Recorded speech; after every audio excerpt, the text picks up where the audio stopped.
Hi students, today the lecture session is on electrical hazards under the subject environmental health and safety.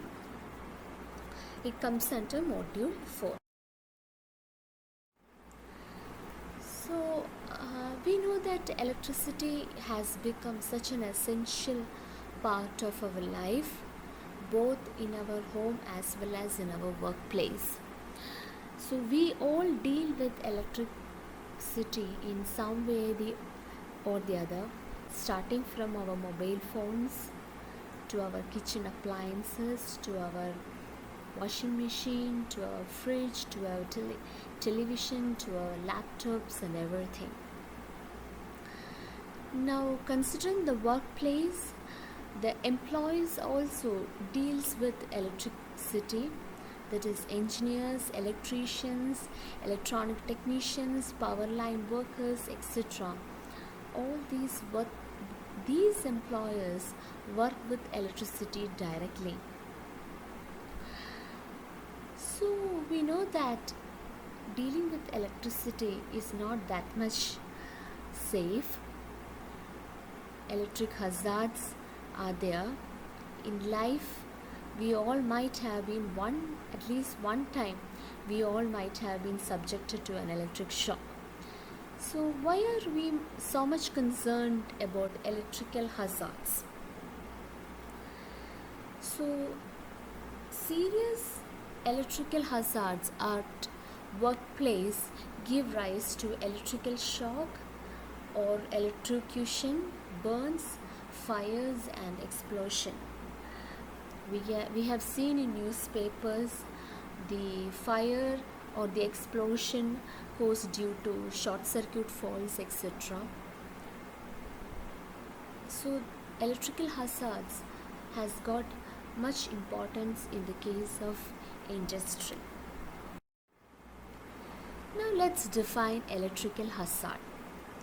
Electrical hazard can be defined as a dangerous condition where a worker could make electrical contact with energized equipment or a conductor from which the person may sustain an injury from shock, or there is a potential for the worker to receive an arc flash burn, thermal burn or a blast injury. So you know that these type of threats can be seen in the workplaces. So electrical hazard is considered to be removed when protective measures are put at the right place, that is at the source or along the path, that is if there are conductors which carry the power, proper electrical insulation should be there, proper grounding should be used, etc. So if such measures are being taken, we can claim that electrical hazard is removed. So let's discuss the common types of electrical injuries. Electric shock, electrocution, that is death caused due to electric shock, burns, falls. So this is a detailed explanation of the various injuries caused by electricity. So we know that direct contact with a conductor or circuit parts give rise to electric shock. These currents travel through our bodies. These can interfere our brain and muscles. So it can give rise to heart may stop beating properly, breathing may stop, muscles may spasm. So the amount of or the severity of the injury depends upon the magnitude of the electric current. Then next is the arc produced by the electricity, that is exposed conductor or circuit path can produce electric arc, and it can be subjected to a person who is grounded. These arcs can cause small burns in the person. Thermal burns, including burns from heat generated by an electric arc, and flame burns from materials that catch on fire from heating or ignition of electric currents or an electric arc flash. Contact burns from being shocked can burn internal tissues while leaving only very small injuries on the outside of the skin. Thermal burns from heat radiated from electric arc flash can also be there. An arc blast can include a potential pressure wave released from an arc flash. This wave can cause physical injury, collapse of lungs, and create noise that can damage hearing. Muscle contraction or startle reaction can cause person to fall from a ladder or a scaffold. The fall can cause serious injuries. So I think students are very much familiar, or they might have seen, or they might have themselves experienced small injuries, or they might have read in newspapers regarding the various accidents caused by electricity. So next we shall discuss the electrical hazards in the workplace. First one is overhead power lines. In the case of overhead power lines, it can be categorized into two, that is the hazards caused by the electricians who are working, caused to the electricians who work under overhead power lines, and also to the common man. So overhead powered and energized electrical lines have voltages which cause major burns and electrocution to the workers.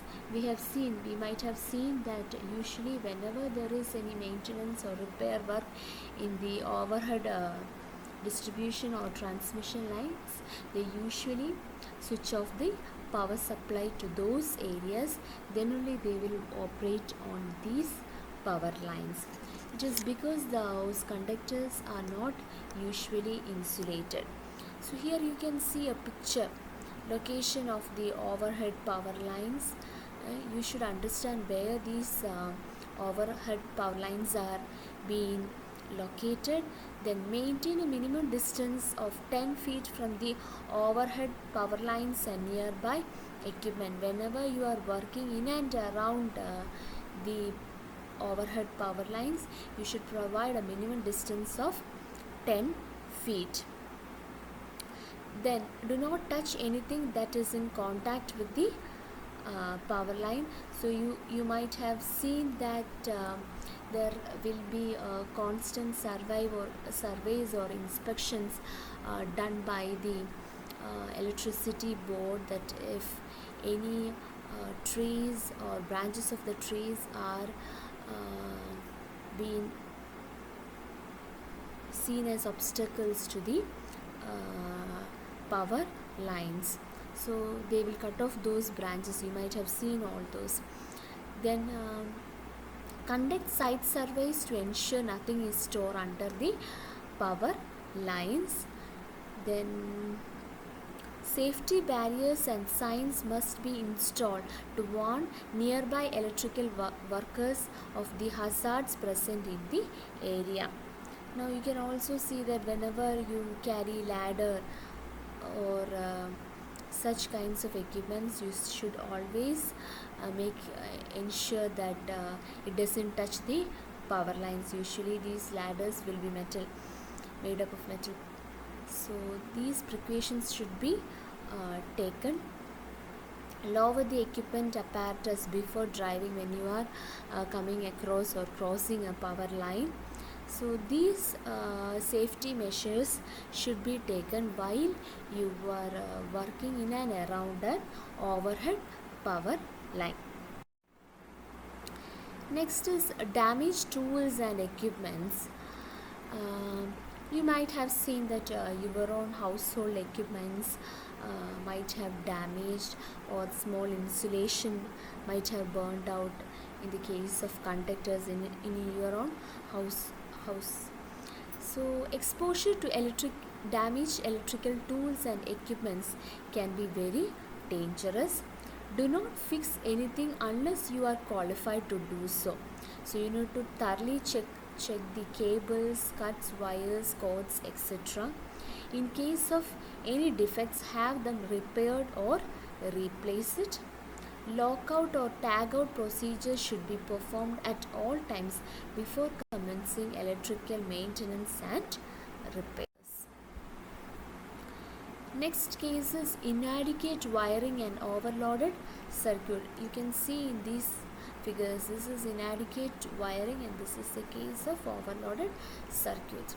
So inadequate wiring means you are using wires of inappropriate size for the current, which can cause overheating and it can give rise to fire. So properly use the suitable wire size for operation and electric load to work. Overloaded circuits also increase the potential to cause a fire. So do not overload an outlet and use proper protective devices like circuit breakers and fuses for overcurrent protection. Next is exposed electrical parts. This you can see in various industries and even our distribution substation, that is in the distribution transformer. You can see such kind of exposed electrical parts. So exposed electrical parts include temporary lighting, open power distribution units, detached insulation parts on electrical cords. So students, I think you all might be familiar to such situation. These hazards can cause electric shocks as well as burns. So you should properly make arrangements to enclose such kinds of electrical parts or repair such parts immediately whenever you notice in the workplace. Next is improper grounding. The most common OSHA electrical violation is the improper grounding of equipment. Proper grounding can eliminate unwanted voltage and reduce the risk of electrocution. Never remove the metallic ground pin as it is responsible for returning unwanted voltage to the ground. Next, the sixth point is damaged insulation. Here you can see this is a cable. Here you can see the insulation is being damaged and the bare conductor is out. So when you are in contact with the bare conductor, naturally you can have an electrical shock. So defective or inadequate insulation is a electric hazard. Be aware of damaged insulation and report it immediately. Turn off all power sources before replacing damaged insulation and never attempt to cover them with electrical tape. Next condition is the wet conditions. Never operate your electrical equipment in wet locations. We even used to say that if your hands are wet, never even try to switch on your switches, even if to switch on your lamp or fan. These all can easily cause electrical shock. Water greatly increases the risk of electrocution, especially if the equipment has damaged insulation. Have a qualified electrician inspect electrical equipments that has got wet before energizing it. Here is the electrical effects of human body. A summary is being shown. You can see that the the cutoff limit is 3 milliampere, where the perception threshold range is there. Above 3 to 9 milliampere, you will have a painful sensation. Above 9 to 25 milliampere, you will be having muscular contraction. Subjected to an electric shock of 25 to 60 milliampere, it may be fatal. It can cause respiratory paralysis. Then 600 milliampere and more, it can cause ventricular fibrillation. 4 ampere and more, heart paralysis and probably lead to fatal. 5 ampere and more, tissue burning, fatal if to vital organs. So these are the electrical effects of human body. I hope this lecture session was useful to students. Thank you.